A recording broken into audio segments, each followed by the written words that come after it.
Hello, I'm Chris and this is my REDCAT Rampage XB restoration video. So it's still hot in Houston, Texas. I just got off of work and I'm hoping we finish this thing up. We're going to talk about everything that was damaged, everything that I had to replace, so that you know what to wiggle and move around and test so that you don't end up with a money pit like this. So let's just get into the video.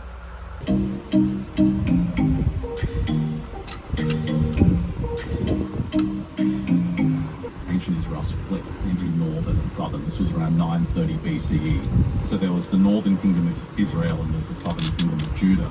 Paid $350 for the XB. It did run. We'll talk about why it's not a complete ripoff, but how would you feel if you got a frame or chassis and it was bent like this? I'm going to tell you right now, if you didn't have a reference one, you'd be freaking out a little bit, but I have an XT right there with a good frame, so I can figure out how to bend this one back, which is not that big of a deal. So the original engine was blown up on it. Look at those freaking clutch pads on there. You know, I already took this apart, inspected it, cleaned it up. All that checks out good. It was running. All the bearings appear to be good in all these gears, clutch, shoes, everything. He had a different spring in there, so that's why I bought it for $350, because this is kind of the most important part of it.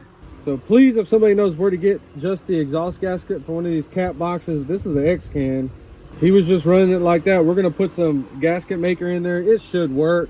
He over tightened all the bolts in here, so I had to take a file and smooth all the edges. So this guy had no business working on anything. His little parts bin is about 30% stuff from the hardware store. You know, sheetrock screws. He used a bunch of these on this thing. This is just not how your parts bin should look. It took me about 15-20 minutes to straighten that frame out. Chassis, we'll look at it here in a second, but everything's been washed and cleaned. So general wear, I get it. But what really pissed me off about this car is that I thought this guy knew what he was doing. He was greasing the outside of the bearing, the inside of the bearing, and the reason it was melting these is because the bearing locked up. So I had to replace every single one of these. So I guess everybody takes their car apart at some point. And when he went back, he put all the grease and he greased everything in there and there, stuck the damn bearings in there, and now look at that. So that's what he was talking about when they were spinning so fast and melting this. I actually bought bearings to replace all of them, but not all of them are bad. But look right there, we have 5 that are bad. So I had already opened them up and tried to spray WD-40, but you can hear that. This one was locked up too. So you can see how this one jiggles around in there. Honestly, I would not use that. I had to order another little differential case, you know. So I think I'm at $855 on this thing right now. I am not happy about that at all. So all this right here is like $144. I got freaking parts leaking out of bags. And this is just the stuff I could get from REDCAT. I still have 4 orders from other places. So it is frustrating when you find stuff wrong. But buying it, putting it back together like this, it is fun. I'm not gonna lie, I do enjoy this. So REDCAT charges a lot of money for screws, $6-7 a pack. So I think I got $50 just in small screws to get this thing put together right. So he bought a metal cage for it, but it did not fit right. He just drilled everything out. So we had to discard it. So the back is just straight all the way, and there is an angled up part. We'll talk about that when we get there. But there was a major issues on the front part of this.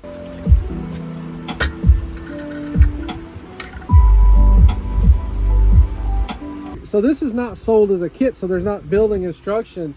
So I'm going to put some on there and then we'll talk about what was damaged and we'll just do the video like that. So this guy was having issues with the steering. We're going to go in depth and explain it 100%. And I think the MT, one of them has a dual servo setup. So he spent the money and hacked this one up to add a second servo, and it did absolutely nothing because the problem, we'll talk about it later. So he chopped up this piece right here, chopped up this piece, and chopped up this piece to do nothing but just waste money. But on the good side, he did buy these brand new servos and they're going right back on here. So yeah, big construction screws in here, stripped everything out. So I had to get some nuts. Let's just put this stuff on here.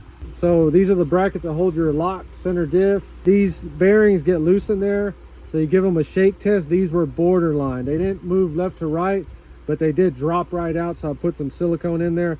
I did make an order for these new. They're on clearance right now. So I did go through the bearings. Everything is beautiful on here. We just go ahead and put that right there. He had blown out exhaust gaskets. This gasket was blown out. All the gaskets were trash, kind of like how somebody took them off, didn't clean anything, just stuck them back on there. The engine was brand new on it. This thing ran perfectly fine. I did take everything apart to go through it and clean it.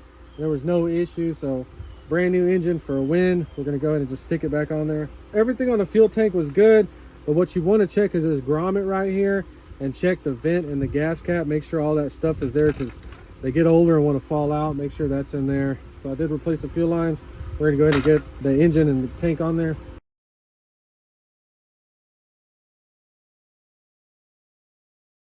So we have another $16 issue. He had the brakes out of it. He said there was something wrong with them. What was wrong with them is they're completely worn out. Okay, so the brakes work by pulling that way, pull them back, and you see we have no brakes. So we stick a little screwdriver, just find the edge of it with finger pressure. Now we have brakes. So the brake discs are completely worn down on this. Now I have to order it. I guess we'll just drive it slow with no brakes for now. So he did have this custom battery made for extra power for 2 servos. I'm gonna leave it in there. We have a Fly Sky receiver. This is all that came with it. I did add the Traxxas switch right there so we know what is on and off. So these 6x6 mil grub screws, I had to buy a bag of them for $6. He had them missing, and these are gonna go on your center diff. Let's get these in there now. I actually feel like every single screw on here needs to be thread locked, but we need to run it first to make sure. The reason I spent so much money on this is because it doesn't happen in the beginning. You don't know. And once you start going through everything and closely inspecting it, you find major issues. I had checked one differential housing and it passed a test, so I figured the other one was the same. As I got deeper into it, the other one was bad.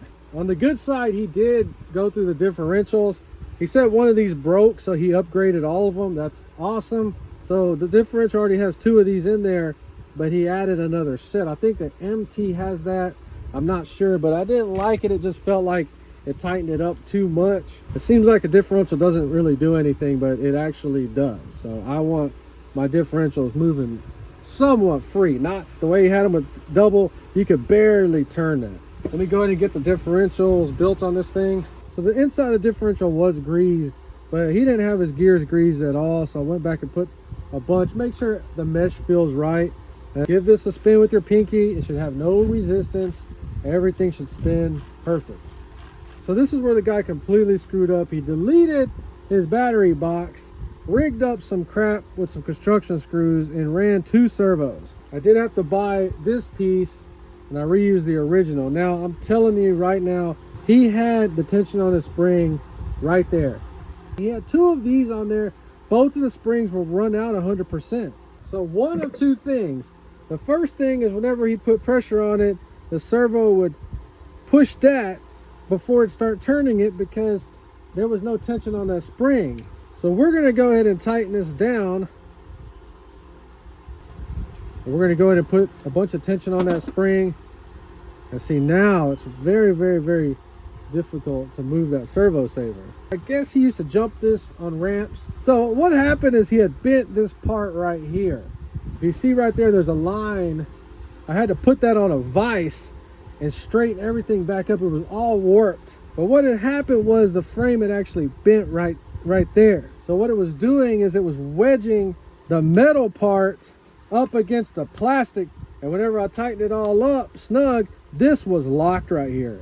So that's what was happening. It was a combination of this being too tight in there from being wrecked, and then that tension on that spring being too loose. So whenever he'd have the servo, plenty of power in there, it would just move this whole arm and not move the wheels. And in his mind, he never thought to unhook that and turn the wheels and see if there was anything up here, and he would have found it right here like I did. Let me go ahead and get this in with these little washers right here, and this piece right here has to be torqued up. So we're going to go ahead and torque these down now to check them. These 2 have to come back off because there's some reinforcement bars, but with your pinky, it's super easy to move. It's super free. There's no resistance on it before.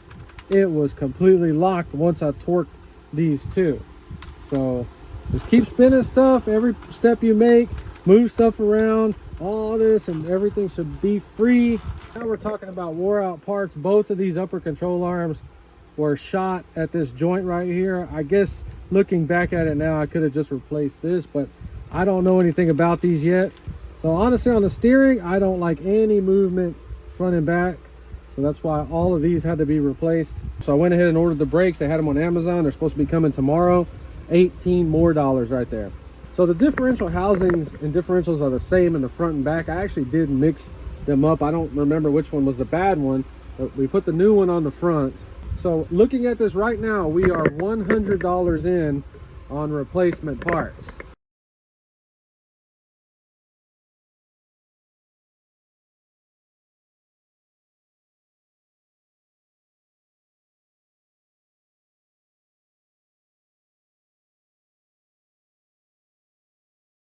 So the guy had one of the most dumbass things I've ever seen in my life.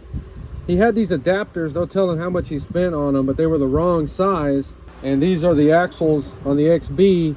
So he fit these over, but that hex was a different size. It was bigger. These are the REDCAT Dune Runner wheels. He had all 4 of these. So the hex was too big. So what he did was he took a grinder. So in other words, that hex is not centered. You would think that it would center on the hub. It does not. So every single wheel, when you spin it, was off center like that. It was ridiculous. So what that causes, whenever you accelerate, the car will actually vibrate itself like crazy. So this car, when it was running, was shaking up and down real bad. So it's kind of sad that these are garbage. Okay, so it did come with 2 of the original hub mounts. So I only had to buy 2. I think these were around $10. So the only thing I'm not liking about this so far is that this is a brand new piece from REDCAT. This is a brand new REDCAT bearing, and it fits loose in there from the factory. So I'm just going to put a little bead of gasket maker around there. I don't like a loose bearing. You don't have to go too crazy. Man, look what this freaking moron did. He put a roll pin in there. I'm telling you, man, he had that box full of Ace Hardware stuff. He was using it on his RC cars. Damn. Sheetrock screws for the big servo. All right, so here's some more goofiness I just found. These do appear to be both back springs, but he has an oddball spring in there. What in the hell, man? So now I have to buy 2 front springs at least. So I got an extra servo out of this deal. These are brand new. That is one strong boy right there. That is one strong servo right there. He just had it tightened down too tight right here. And you see, I mean, that's no resistance at all. Everything is super easy. So the original little steering arms right here, they use a smaller bearing. If you buy the updated ones, they use the bigger bearing. So I did have to buy 2 extra bearings for $10. Okay, so the steering links are super sloppy in there. So all those had to be replaced, both of them. So these are the only steering arms you can buy, and they have bigger bearings, and they're gonna push this little wheel adapter out. Whenever you tighten that up like that, it wedges this together and tightens your bearing where your wheel doesn't turn. We have to Dremel or file those things forward, and be super careful when you do this. Dremel, rock wheel. I have safety glasses on, and we're just gonna kind of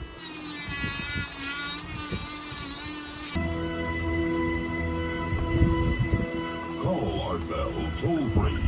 West of the Rockies. I don't want to give it out publicly on the air, or it would be a disaster. No, I understand. You've got to remember, a lot of people in my audience do not have computers. Creature in the video is, that's it. That's the end of the video. Now, many people have seen this. It causes a number of emotional reactions. Probably might have been the last interview. The interview only lasted 3 minutes because... In the second photograph, there is a doctor. This creature was breathing our air. So I put some fuel in it. Let's try to get this thing started. It's up on the table. We're gonna try to pull it real easy.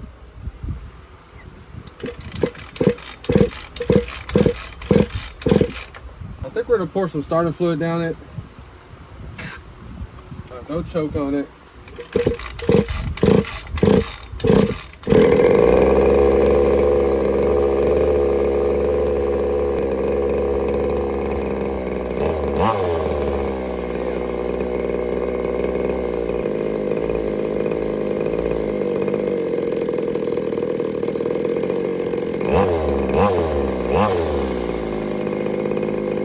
Wait to start driving this thing.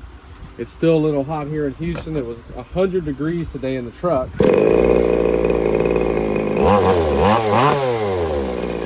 We got front shocks on the way from New Jersey. We have a brand new body. I'm going to study the stickers and do this inside in the air conditioner. I'm very happy I found those wheels brand new. We have the correct hubs, everything. I still need a few hours to dial this body in. It's sitting up about 1 inch too high. I don't know, it's having issues clearing this right here. We're gonna have to modify that. And I'm missing that plastic piece. It's in here somewhere. I gotta find it. I modified the linkage. You can see how it doesn't hit at all. So the next time you see this one, we're gonna be running it and we're gonna be testing it with a GPS and trying to get the most performance out of that Walbro 990. That's the chokeless carburetor. And I'm kind of liking these fifth scales mainly because the way they sound. They're actually easier to mess with than the nitros. You just carry your little gas can around, that's it. You don't have to carry a freaking igniter and all that crap. So that's kind of why I started messing with these. So we have a brand new Chimera. We're gonna be doing videos breaking this one in and running it as well. Restoration video coming on the XT. I bought a brand new body, already put the stickers on it. This thing just needs to be gone through. It's not in that bad shape, nothing compared to this one, the way this one was. And then I should be buying an MT, and I am so glad I got off my butt and done that. This thing is absolutely beautiful. I'm never selling this as long as I'm alive on earth. If you enjoyed this video, please like and subscribe, and thanks for watching.